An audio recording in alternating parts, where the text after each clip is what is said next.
All right, well, Tesla out with a beat on the top and bottom line in its latest quarter, with the stock seeing a pop this morning on the back of its earnings release as the EV maker eased investor fears of weaker growth.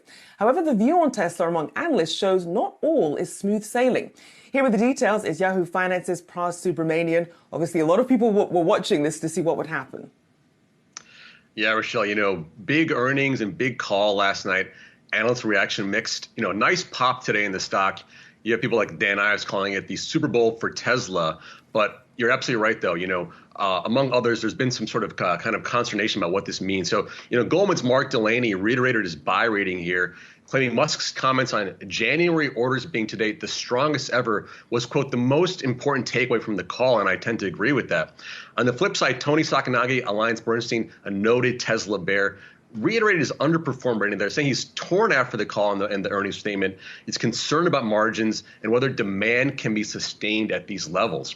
Finally, Citi's Itay Micali, he raised his price target to 146, claiming the call gave some relief to the bulls. But there are still concerns like margins and a big free cash flow miss last night, which is actually kind of flew under the radar. So kind of a mixed bag here from the analyst point of view. But the stock, I mean, there's no discussion. The stock's up 10% today. And we knew that margins were going to be a big theme this earnings season, but you mentioned things flying under the radar. What are some of the things that one might have missed from Tesla's earnings? There was a lot on that call, from Cybertruck to FSD and things like that. But I think under the radar, some stuff. Musk talking about how he wants to maintain strong volume growth while maintaining margins.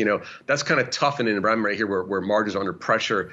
Prices, inflation has been rising. But maybe if prices do come down and you have ramp ups in places like Berlin and Giga Austin, maybe you can have that magic sort of mix of rising margins but lowering prices. Another nugget that he kind of mentioned that sort of flew in the radar was, talking about who could challenge Tesla down the line. Musk said it could likely be a Chinese competitor because they, quote, work harder and work smarter than anyone else. Thought that was interesting. Kind of a diss here to American and European automakers who are sort of, kind of coming at Tesla on domestically here, but also in Europe too.